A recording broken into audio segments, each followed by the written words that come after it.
नमस्कार दोस्तों, मेरा नाम है Rocky. Welcome to my new video. आज के इस वीडियो में हमारा क्वेश्चन है, क्या हमारे आसपास के पदार्थ शुद्ध हैं? तो पदार्थ शुद्ध है अशुद्ध है ये जानने के लिए सबसे पहले हमें यह पता होना चाहिए कि पदार्थ है क्या। हम बात किसकी कर रहे हैं? जब तक हमें पदार्थ का मतलब नहीं पता होगा तब तक हम इसके बारे में अच्छे से नहीं जान पाएंगे। तो सबसे पहले मैं आपको पदार्थ के बारे में बताऊंगा कि पदार्थ क्या होता है। इंग्लिश में इसको मैटर बोलते हैं। अब ये मैटर यानी पदार्थ क्या होता है, तो पहले आपको मैं इंग्लिश में डेफिनेशन बताता हूं, फिर हिंदी में बता दूंगा। Anything which occupies space and has a mass is called matter. अब हिंदी में बता देता हूं, कोई भी ऐसी चीज जो जगह घेरती है और जिसका द्रव्यमान होता है उसको हम पदार्थ कहते हैं। तो आसपास जितनी भी चीजें आप जो देख रहे हो वो कुछ ना कुछ जगह घेरती हैं और इनका द्रव्यमान होता है। तो ये सारी चीजें पदार्थ हैं। ये मार्कर मेरे हाथ में लग रहा है, ये पदार्थ है। ये वॉच मेरे हाथ में है, ये पदार्थ है। मेरी बॉडी भी एक पदार्थ ही है, क्योंकि बॉडी भी तो जगह घेर रही है, आपकी बॉडी भी जगह घेर रही है। पीछे जो व्हाइट बोर्ड है ये भी एक पदार्थ है, ये जो फोन है ये भी एक पदार्थ है। आसपास जितनी भी चीजें देख रहे हो इन सबको पदार्थ बोलते हैं, मैटर बोलते हैं। अब आगे हम जानते हैं कि हमारे आसपास की जो चीजें हैं वो शुद्ध हैं या अशुद्ध हैं, कितनी शुद्ध हैं और कितनी अशुद्ध हैं, कौन कौन सी शुद्ध पदार्थ कहलाते हैं और कौन कौन से अशुद्ध पदार्थ कहलाते हैं। तो सबसे पहले हम देखेंगे पदार्थ का जो विभाजन है दो भागों में किया गया, यानी हमारे आसपास के जो पदार्थ हैं वो शुद्ध भी हैं और अशुद्ध भी हैं, यानी उनमें से कुछ शुद्ध हैं और कुछ अशुद्ध हैं। शुद्ध और अशुद्ध को इंग्लिश में शुद्ध को हम प्योर सब्सटेंसेस बोलते हैं, सब्सटेंस का मतलब भी मैटर, और हिंदी में हम अशुद्ध पदार्थ बोलते हैं और इंग्लिश में इसको इम्प्योर सब्सटेंसेस बोलते हैं। और इम्प्योर सब्सटेंसेस यानी अशुद्ध पदार्थ को हम मिश्रण भी बोलते हैं। ध्यान रखना इस बात को, अशुद्ध पदार्थ को मिश्रण भी बोला जाता है। तो सबसे पहले हम देखेंगे शुद्ध पदार्थ। शुद्ध पदार्थ क्या है, किनको कहते हैं शुद्ध पदार्थ? वे पदार्थ जिनको रासायनिक प्रक्रिया द्वारा और सरल नहीं किया जा सकता और अन्य रूप में सरल नहीं किया जा सकता, उनको हम शुद्ध पदार्थ कहते हैं। अभी बताऊंगा कैसे। तो पहले यह समझ लो कि शुद्ध पदार्थ जो होते हैं वो कौन कौन से आते हैं। तो शुद्ध पदार्थ जो होते हैं वो दो होते हैं, कौन से? तत्व और यौगिक।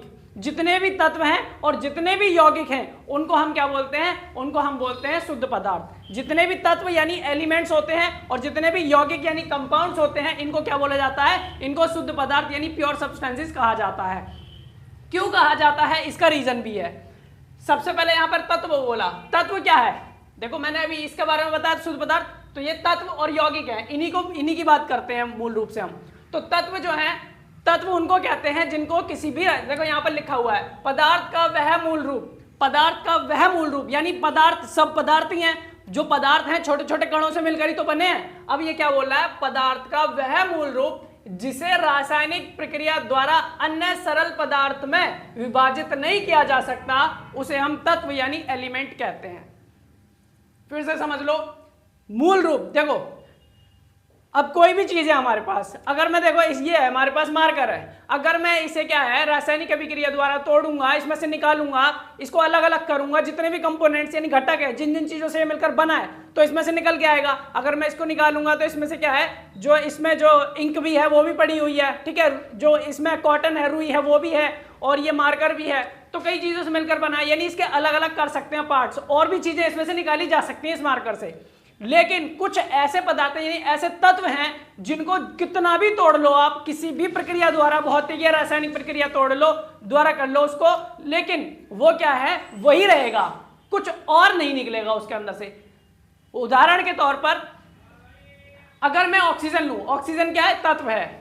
ऑक्सीजन लूं और ऑक्सीजन को तोड़ने की और कोशिश करो, यानी उसको और सरल करो और अन्य पदार्थों में तोड़ो, यानी उसमें से और कुछ निकालने की कोशिश करो, तो उसमें से और कुछ नहीं निकलेगा सिवाय ऑक्सीजन के। ऐसे ही हाइड्रोजन है, तो हाइड्रोजन को कितना भी तोड़ लो यानी कितना भी सरल कर लो उसको, कोई भी प्रक्रिया उस पर अपना लो, उसमें से हाइड्रोजन ही निकलेगा, कोई और पदार्थ उसके अंदर से नहीं निकल के आएगा। तो इस प्रकार हमारे जो तत्व हैं वो क्या है? शुद्ध पदार्थ हैं।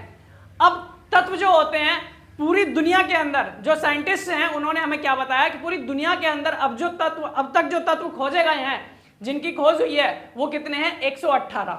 यानी ये पूरी दुनिया में जितनी भी चीजें बनी हुई हैं, पदार्थ जो बने हुए हैं वो तत्वों से मिलकर ही बने हैं, दो या दो से अधिक तत्वों से मिलकर बने हुए हैं। और वो कौन से पदार्थ हैं, वो कौन से तत्व हैं? 118 तत्व हैं जो अभी मैंने आपको बताए। अब 118 तत्व कौन से हैं इस वीडियो में मैं आपको नहीं बताऊंगा, लेकिन उनमें से मैं कुछ आपको बता देता हूं। Hydrogen, helium, lithium, beryllium, boron, carbon, nitrogen, oxygen, fluorine, neon, ये सब क्या है, ये तत्व हैं। इस तरीके से 118 तत्व हैं, यानी 118 एलिमेंट्स हैं, और इनको तोड़ोगे, सरल करने की कोशिश करोगे किसी प्रक्रिया द्वारा, तो इनमें से वही निकलेगा जो है। यानी हाइड्रोजन है तो हाइड्रोजन ही रहेगा, वो कितना भी तोड़ लो और कुछ नहीं निकलेगा। कार्बन है तो कार्बन ही निकलेगा, वो कार्बन ही रहेगा। तो 118 है, 118 तत्व हो गए। अब ये जो 118 तत्व हैं, इन तत्वों को भी, इसमें क्या है, इन तत्वों को भी विभाजित किया गया है, वर्गों में बांटा गया है। कौन से वर्गों में बांटा गया है, इनको विभाजित किया गया है? तो तत्वों को 3 भागों में, कौन कौन से? अधातु, धातु और उपधातु, धातु, अधातु, उपधातु, 3 भागों में विभाजित किया गया है तत्वों को भी। यानी तत्वों में से कुछों को धातु कहा गया, कुछों को अधातु कहा जाता है और कुछों को उपधातु कहा जाता है। तो अब यहां पर हम देखेंगे कि धातु कितने हैं, अधातु कितने हैं, उपधातु क्या होते हैं। तो अधातु तो हमारे देखो 118 तत्वों में से जो सबसे ज्यादा हैं वो होते हैं धातु। कितने हैं? 89, यानी मेटल्स 89 है। और इससे कम क्या है? अधातु 22 होते हैं। अधातु कितने हैं? 22, 22। नॉन मेटल्स कितने हैं? 22 हैं। और सबसे कम क्या है? उपधातु, मेटलॉइड्स। अब ये धातु, अधातु, उपधातु, इनको पहचानने के लिए इनके गुण यानी प्रॉपर्टीज पता होनी चाहिए। तो वो गुण मैं आपको जो है किसी और वीडियो में बताऊंगा। धातु, अधातु, उपधातु के गुण यानी प्रॉपर्टीज के बारे में, फिजिकल प्रॉपर्टीज, भौतिक गुण, इनके रासायनिक गुण भी होते हैं, वो भी जानेंगे। फिलहाल थोड़ा थोड़ा करके जानेंगे हम वीडियो में, ताकि वीडियो ज्यादा लंबी ना हो, बोरिंग ना हो। तो यहां पर आपको पता लग गया 22 अधातु नॉन मेटल्स और 89 धातु मेटल्स और 7 जो है उपधातु होते हैं, मेटलॉइड्स होते हैं। इसके बारे में बता देता हूं। उपधातु जो है, उपधातु वो होता है जो धातु और अधातु के गुणों को दर्शाता है, यानी धातुओं के भी और अधातुओं के गुण को भी दर्शाता है, दिखाता है, उसको उपधातु कहते हैं, मेटलॉइड्स कहते हैं। 7 होते हैं, बोरोन, सिलिकॉन, जर्मेनियम, ऐसे होते हैं, 7 होते हैं। तो अब यौगिक के बारे में जानते हैं, कंपाउंड्स के बारे में। यौगिक क्या होता है? 2 या 2 से अधिक, बात को ध्यान से समझना, 2 या 2 से अधिक तत्वों का एक रासायनिक, एक निश्चित अनुपात में रासायनिक संयोजन है। 2 या 2 से अधिक, यानी कंपाउंड यानी यौगिक जो बना होता है वो किसका बना होता है? यहां लिखा है तत्वों का। इन तत्वों का ही तो बना है। ये 118 तत्व हैं, इनमें से ही 2 या 2 से अधिक तत्व होते हैं, वो मिलते हैं, एक निश्चित अनुपात में मिलते हैं, और वो क्या करते हैं? कंपाउंड बनाते हैं, यौगिक बनाते हैं। लेकिन कैसे? वो एक फिक्स्ड प्रोपोर्शन में होते हैं, यानी क्या लिखा है? निश्चित अनुपात में होते हैं। निश्चित अनुपात का मतलब है कि जैसे वाटर है, यहां पर जल ले लिया है ना, उदाहरण के तौर पर जल है, जल का जो रासायनिक सूत्र है वो क्या है? H2O।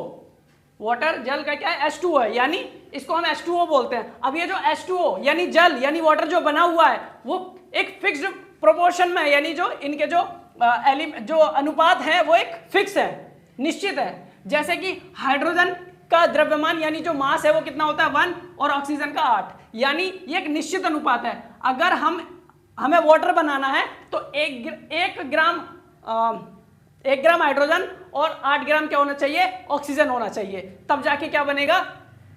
वाटर बनेगा। अगर इस रेशियो में नहीं हुआ, तो हाइड्रोजन और ऑक्सीजन, तो वाटर नहीं बनेगा। इस रेशियो में होना चाहिए। अब रेशियो का मतलब ये नहीं कि 1:8 है तो इसका मतलब 1 ग्राम और 8 ग्राम ही, नहीं, वो तो कितना भी ग्राम हो सकता है, लेकिन रेशियो ये होना चाहिए। यानी उनको जब हम डिवाइड करेंगे तो यही रेशियो निकल के आना चाहिए। जैसे कि मान लो हमने रखा 16 ग्राम हाइड्रोजन, तो ये कितना होना चाहिए? जब ये 16 है, इसका मतलब ये हमारे पास ये हाइड्रोजन है, ये 16 ग्राम है, तो ये ऑक्सीजन कितना होना चाहिए? जब ये इसका 16 गुना है तो यहां जो ऑक्सीजन है इसका 16 गुना होना चाहिए। और 16 अट्ठे कितना होता है? 16 अट्ठे 128 होता है। 16 अट्ठे 128 होता है।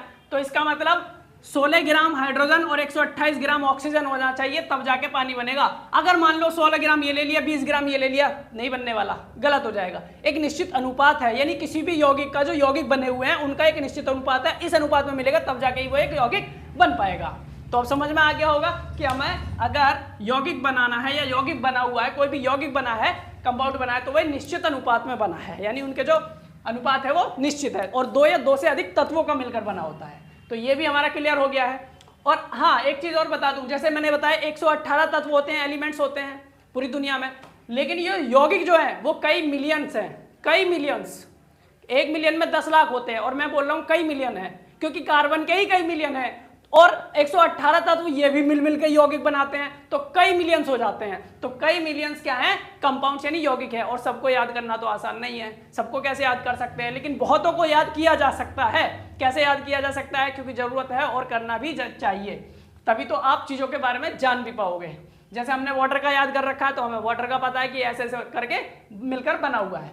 अब हम बात करते हैं इम्प्योर सब्सटेंसेस, अशुद्ध पदार्थ यानी मिश्रण की। और मिश्रण के बारे में मैं आपको पहले ही बता चुका हूं अपनी एक वीडियो में, उसमें मैंने आपको डिटेल में बता रखा है, यहां पर भी देख लेते हैं थोड़ा बहुत। तो मिश्रण जो है, अब अशुद्ध पदार्थ को हम क्या बोलते हैं, मिश्रण। मिश्रण दो तरह के, समांगी मिश्रण और विषमांगी मिश्रण। समांगी मिश्रण को इंग्लिश में होमोजेनस मिक्सचर बोलते हैं और विषमांगी मिश्रण को इंग्लिश में हेटेरोजेनस मिक्सचर कहते हैं। अब ये समांगी मिश्रण क्या होता है, जिसका समान संगठन होता है, ऐसा विलयन या फिर ऐसा मिश्रण, ऐसा मिश्रण जिसका जो संगठन है यानी बनावट है, जो दिख रहा है वो समान है, यानी एक जैसा दिख रहा है। देखो मैं आपको बताता हूं, जैसे हमने ले लिया एक गिलास लिया, कांच का गिलास लिया, उसमें हमने क्या डाला, उसमें पानी डाला और उसमें फिर हमने नमक घोल दिया। अब हमने नमक घोल दिया, अब ये जो हमें दिखाई दे रहा है, ये नमक पानी का जो घोल है, इसमें हमें नमक तो नहीं दिखाई देगा क्योंकि वो घुल गया, और जब वो घुल गया है तो हमें नहीं दिखाई दे रहा है, हमें पानी पानी दिखाई दे रहा है। यानी पूरा का पूरा संगठन जो है उसका कैसा दिखाई दे रहा है, एक जैसा दिखाई दे रहा है, समान दिखाई दे रहा है। ऐसा नहीं कि नमक अलग दिखाई दे रहा है, पानी अलग दिखाई दे रहा है, तो एक समान दिखाई दे रहा है। इसी को हम बोलते हैं समांगी मिश्रण, क्योंकि मिश्रण है, दो चीजें मिल गई हैं इसमें, पानी और नमक, तो मिश्रण हो गया। ऐसी चीनी डाल दूंगा पानी के अंदर तो वो भी क्या हो जाएगा, एक जैसा ही दिखेगा। तो ये समांगी मिश्रण हो गया, जो एक जैसा दिखता है, यानी समान संगठन रखता है। जैसे यहाँ लिखा हुआ है चीनी प्लस जल और नमक प्लस जल। दूसरा है विषमांगी मिश्रण। अब समांगी मिश्रण एक समान है तो विषमांगी असमान होगा, इसका अपोजिट, यानी ऐसा मिश्रण जिसका संगठन असमान हो। असमान का मतलब है कि अगर हम उस मिश्रण को देखेंगे तो हमें क्या है, उसके जो घटक है वो अलग अलग दिखाई देंगे। घटक मतलब कंपोनेंट्स मतलब उसके अंदर जो जो चीजें डाली हमने वो अलग अलग दिखाई देंगी, या उसके अंदर जो पड़ी हुई है अलग अलग दिखाई देगी।